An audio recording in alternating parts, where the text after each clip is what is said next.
হাই French, কি খবৰ? আশা কৰোঁ সকলো ভালে আছে।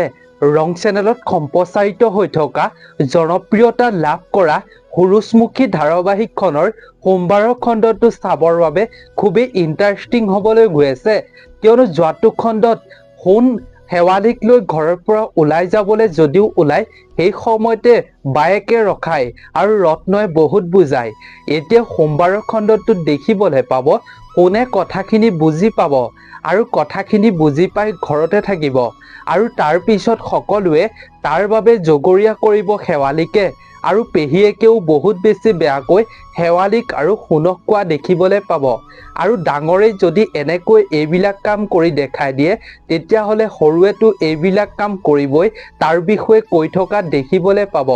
আৰু সোণৰ বায়েকৰ আগত পেহীয়েকগৰাকীয়ে এই সকলো কৈ থকা দেখি বহুত বেছি আৱেগিক হৈ পৰা দেখিবলৈ পাব আৰু সোণো বহুত বেছি আৱেগিক হৈ ভাগি পৰিব। আৰু তেতিয়া শেৱালিয়ে সোণৰ আগত আপুনি পেহীৰ কথাখিনি চিন্তা কৰি ইমান ভাগি নপৰিব, অলপতো আপুনি ধৈৰ্য ধৰক, তাৰ বিষয়ে কৈ থকা দেখিবলৈ পাব। এতিয়া বাৰু সোণে শেৱালিক লৈ সঁচাকৈ বাৰু ঘৰখনৰ পৰা ওলাই যাব নেকি? জানিবৰ বাবে চাওক আপোনালোকে সূৰুযমুখী ধাৰাবাহিকখনৰ সোমবাৰৰ দেখাবলৈ গৈ থকা সম্পূৰ্ণ খণ্ডটোত।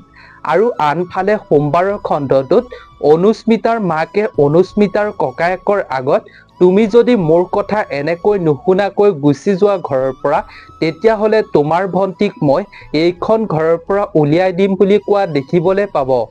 এতিয়া বাৰু অনুস্মিতাৰ ককায়েকে সঁচাকৈ ঘৰ এৰি যাব নেকি? আপোনালোকৰ মতামত কি জনাবৰ বাবে নাপাহৰিব। ইফালে সোণৰ ভনীয়েকে সোমবাৰৰ খণ্ডটোত শেৱালিক বহুত বেছি গালি পাৰিবগৈ, আৰু তুমি যদি এনেকৈ বুজি পোৱা ছোৱালী হোৱা হ'লে, তেতিয়াহ'লে তোমাৰ বাবে যিহেতু ঘৰখনত ইমান অশান্তি হৈছে, তুমি ইমান অশান্তি সহ্য কৰি নাথাকি এইখন ঘৰৰ পৰা তুমি ওলাই গুচি গ'লাহেঁতেন, তাৰ বিষয়ে শেৱালি কৈ থকা দেখিবলৈ পাব। প্ৰিয় বন্ধু বান্ধৱীসকল, আপোনালোকৰ মতামত কি? শেৱালিয়ে বাৰু অৱশেষত গাঁৱলৈ গুচি যাবগৈ নেকি অশান্তি সহ্য কৰিব নোৱাৰি? আপোনালোকৰ মতামত কি নিশ্চয় জনাব। আৰু আপোনালোকে সোমবাৰৰ খণ্ডটোত দেখিবলৈ পাব সোণে ৰত্নক এটা চৰ মাৰিব। এতিয়া বাৰু সোণে ৰত্নক কিয় চৰটো মাৰিলে আপোনালোকে চাওক সোমবাৰৰ খণ্ডটোত, তেতিয়া এই সকলোবিলাক কথা সুন্দৰভাৱে জানিব পাৰিব। আজিৰ ভিডিঅ'টো ইমানেই আছিল। যদি সোমবাৰৰ খণ্ডটো চাবৰ বাবে আপোনালোক ৰৈ আছে, তেন্তে আপুনি নিশ্চয় এটা কমেণ্ট কৰিব, লগতে এই ভিডিঅ'টোত এটা লাইক কৰি আমাৰ এই চেনেলটো ছাবস্ক্ৰাইব কৰি ৰাখিব বুলি আশা কৰিলোঁ। ধন্যবাদ।